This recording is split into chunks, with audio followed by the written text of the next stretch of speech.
All right, what's up, everyone? Welcome to the next episode of Renovating My Own House series. Here we are past all the painting on the walls and the ceiling. The entire first floor is done, thank God. We got upstairs, we ran into the mezzanine upstairs as well. So I am now running trim in the house so we can then go ahead and start painting all the trim and the casing, and we're actually gonna paint the doors as well, so everything obviously gonna go together. One thing I did notice about our house is it had that antique white finish for all the trim. And once you get a nice clean coat of modern looking contemporary paint going in a house, that antique white looks like cat urine. It's gross.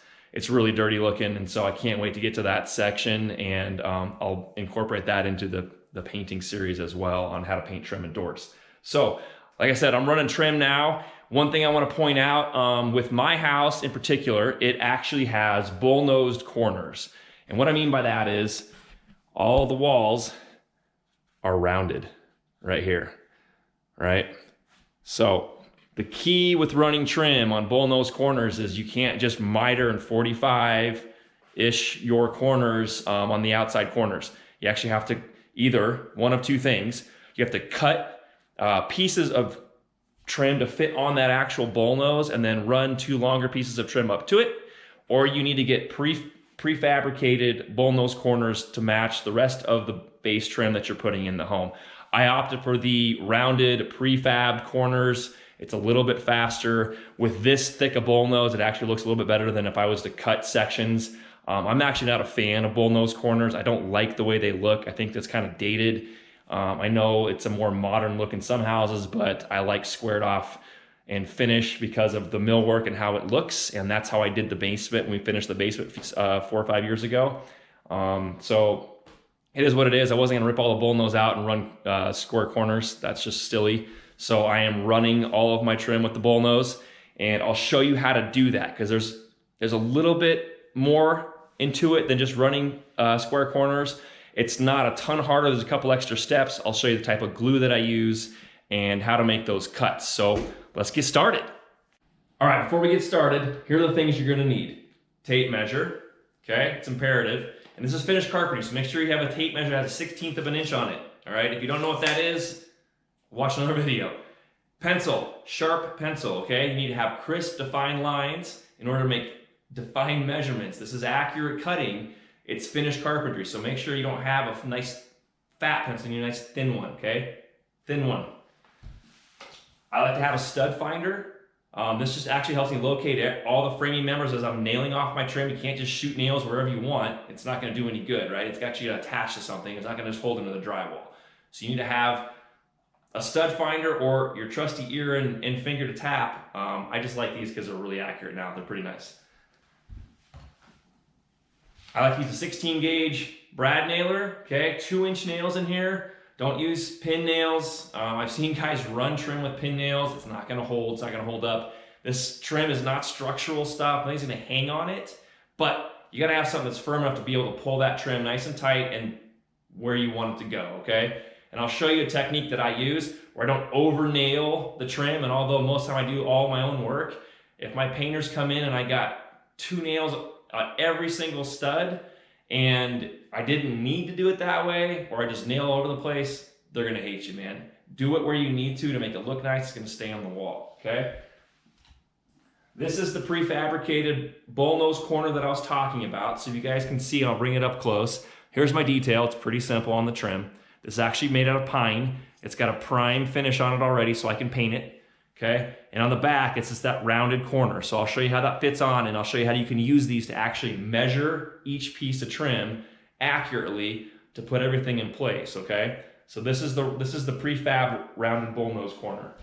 I also like the glue that I use, 2P10, okay, I'll leave this in the description.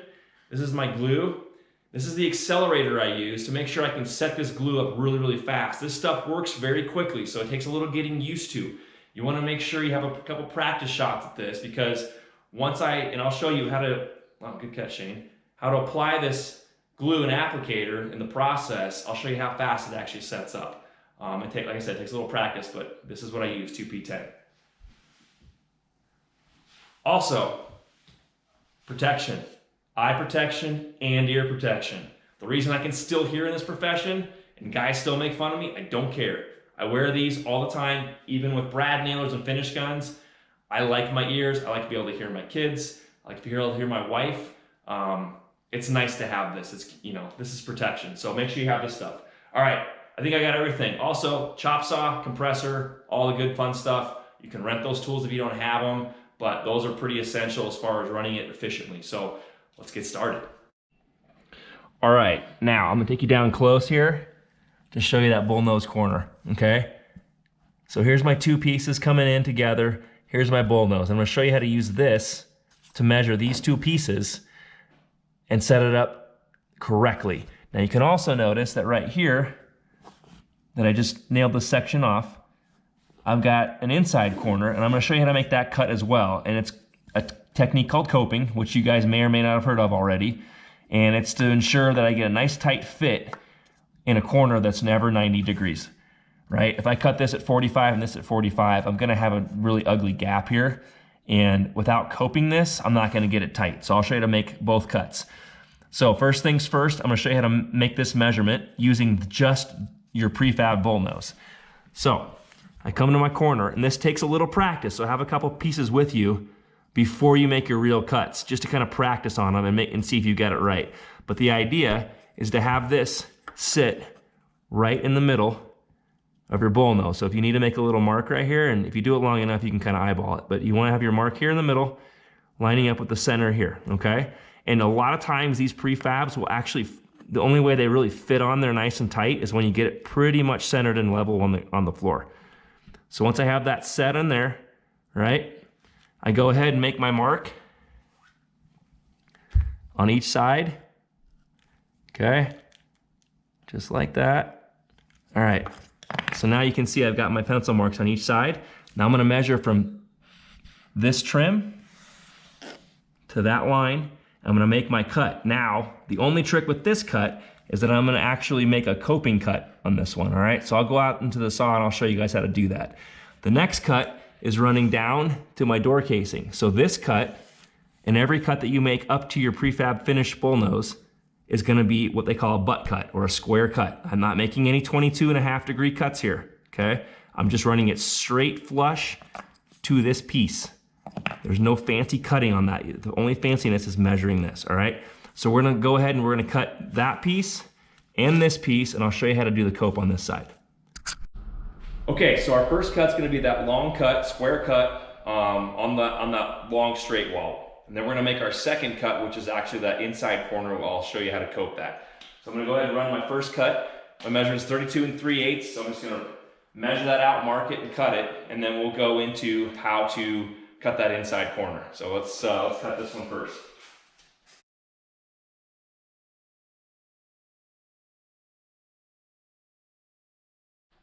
Okay, our second cut is that inside corner like I was talking about, and that's actually gonna be on the dot at 12 inches.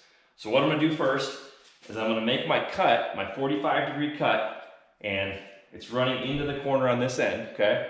So I'm gonna make my inside corner 45 degree cut, and then I'm gonna flip it over and I'll show you why and how we go ahead and cope that. So we'll get started with the first cut at 45 degrees this way.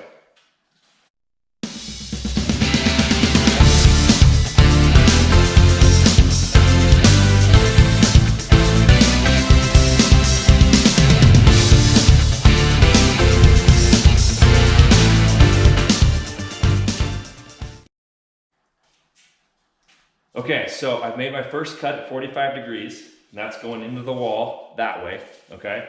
I'm gonna flip it over now, and I'm gonna cut all of this out. So when we do a cope, we're actually back cutting all of this material out of the way of the face of this trim, and it will allow us to have that open cavity to then slide in over the other piece of trim for a nice tight 45 degree looking cut. So a little cheater trick is that I will cut down this line right here to the first edge of detail of this, and I will stop there, and then I will actually take a coping saw. Some guys use jigsaws as well. I've done both. I like the coping saw on this stuff. It doesn't take that long. and I'm going to cut the rest of this out as a back cut. So I'll show you how to do that. So I'm going to flip this over. You can leave the saw set up directly like this to flip it over because you're making that same cut the other way now. So flip it over.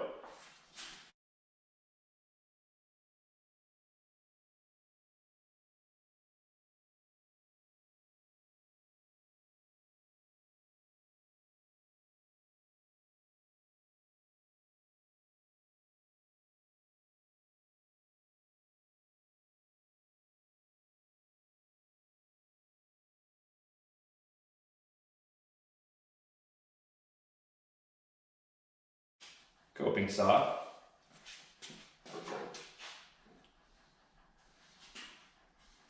So what I'm going to do, because you're not going to be able to see it, is I'm actually going to back cut all this out, all the way along here, because I've already cut all that out on the back side. And then I may have to sand a little bit if needed. I always test fit it first, and then we'll take a look at it and we can get this thing to the next stage, which is gluing it up and nailing it in. So I'm going to back cut all of this out over here.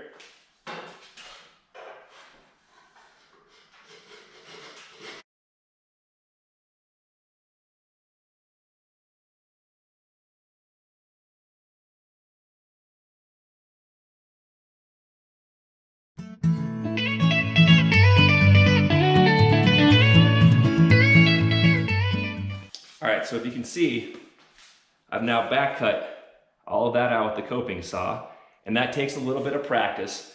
And the coping saw is set up two ways. Now I can hear myself talk. So you can set up the blade for either cutting on the pull stroke or the push stroke. And if you notice, I actually was, maybe you can't notice, I like the pull stroke just because that's what I'm used to when I'm using a coping saw as opposed to a jigsaw or even a grinder with a buffing pad on it. I try to keep that little tip on there. Sometimes that breaks off. I know there's some argument to say this little piece should come off anyway to show that you coped it. No one ever notices except the carpenter does it all the time. If it breaks off, it doesn't matter because it's going to get a little bit of caulking at the top anyway. And I actually like to come in for an angle on this side. I actually like to come in with my saw on the very tip because a lot of times I'm successful at getting through that first little pull cut. And I actually get to save that little tip because I kind of like it on there as part of the detail. And then I can just go ahead and cut all the way along that line, right, at that 45-degree angle with my saw, and just cut all along there, right back to where I back cut it with the saw. And then I take it in, I'll sand it real quick and test fit it, and we should be good to go for the next step. So let's go take a look. Okay, so now that I've back cut that edge, on this side, I can now make my measurement without having to fuss with trying to hook it long point or short point. And that makes it a lot easier to make all of your cuts, whether they're little pieces like this or longer pieces. It's just a quick kind of tip. Once you flip that over and back cut it, you can now hook your tape to this and get an accurate measurement. And the reason for that is you should only have to cope one end of every piece of trim for an inside corner. It's not every time can you do that, but if you're thinking and planning out and you kind of write all of your layout down ahead of time, then you're able to actually run cope on just one end, because the other end of a cope is a butt cut or a square cut, just like that, right? So now I'm going to measure back from this edge for our measurement of 12 inches, and I now have my piece without having, like I said, to fudge with trying to hook your tape on something. So that's all I got to do is measure 12 inches, square cut, set up the hose so I don't make a mess.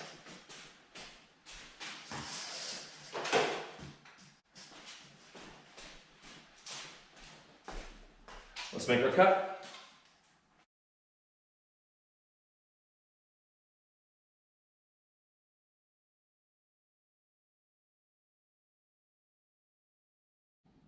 All right, I've dry fitted in there. Everything looks good, so I'm ready to apply my glue and accelerator and put this whole assembly together and then nail it up. So first step, I'm taking my first two pieces and I'm going to set this corner, this prefab corner on this piece of trim. Now, technique with this, and you really want to make sure you have some sort of drop cloth or floor protection if you're working in finished space, because you get this stuff on any sort of carpet especially, and it stays on there too long, you don't wipe it up immediately, it can actually stain the carpet or at least dye it, and you don't want that. So protect your floors. And then the key is you want to put the glue on one side applicator on the other. And like I said, once those two products touch each other, they're gonna set up really fast. So just take a couple practice pieces and kind of get the feel of, you know, how fast and how easy it is to set up. And then you're ready to go with your live version, so to speak. So here we go.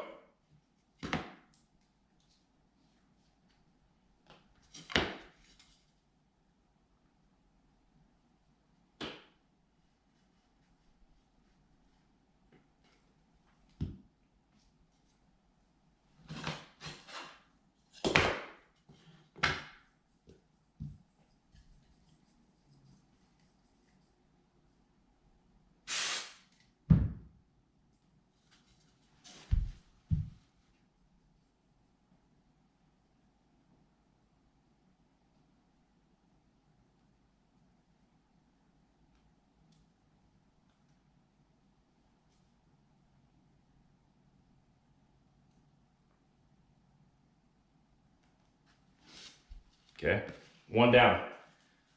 Now I'm gonna set the next side up. And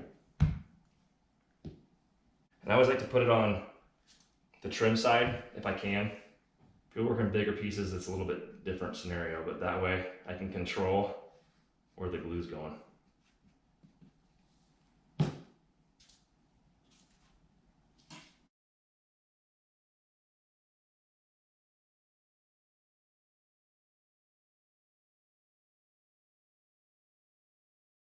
It's set up now. It takes about 30 seconds to cure. Okay, so when that's setting up, what I like to do is just kind of clean up my workspace, put it back in there,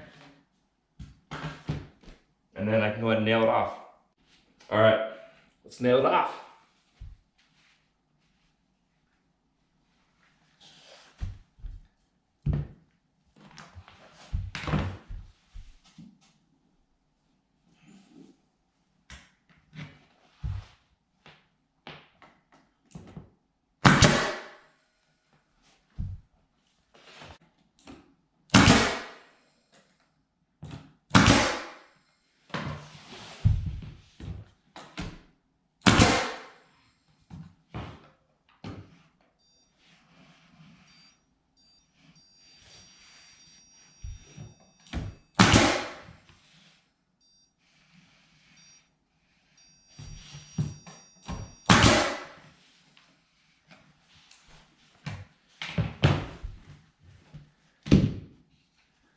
Okay, so as you can see, I started in the corner.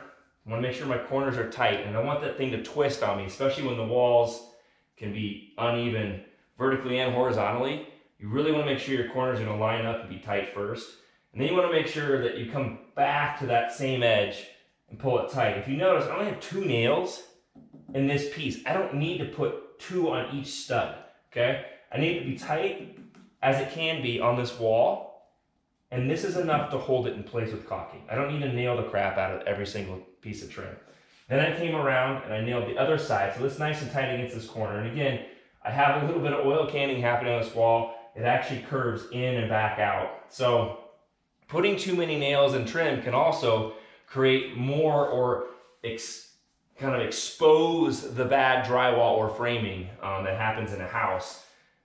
So you don't want that trim to start waving in what they call oil canning down the wall too much. So anyway, I put 2 here to hold it in place nice and tight on this corner. And then I came back to that edge, right where the door casing is. I know there's a stud there because that's how you frame the door up. And I put 1 in there and tacked it in, and then came back this way, pick up the rest of my studs. And I actually have 1 more in here, but I don't need to put a stud here or a nail here because it's nice and tight and it's not going anywhere. Again, this isn't a structural component. I just need to have it tight as possible, and then come back and caulk it in. A lot of these bull noses in my house are really not in good shape. This house it's a production home that was built 26 years ago. They actually flare out in some areas, I've realized, so getting around these corners has been a little bit trickier than normal, but that's how you set bullnose corner trim and how you trim out base with this bullnose corner in a house. Hopefully that helps. The next step will be then filling all the nail holes and adding a little bit of spackle for both nail hole and joint just to cover everything up and seal it, and then a bead of caulk at the top, and it's ready for paint. Thanks for watching, guys. I hope you enjoyed this video. Hopefully it helped some of you guys. Hopefully it explained enough of what you were looking for to kind of get this done. It's another DIY project you can have fun with. Make sure you guys subscribe to the video. Check out the other videos that are on top, and leave your comments below, man. I appreciate it, and we'll get you on the next one.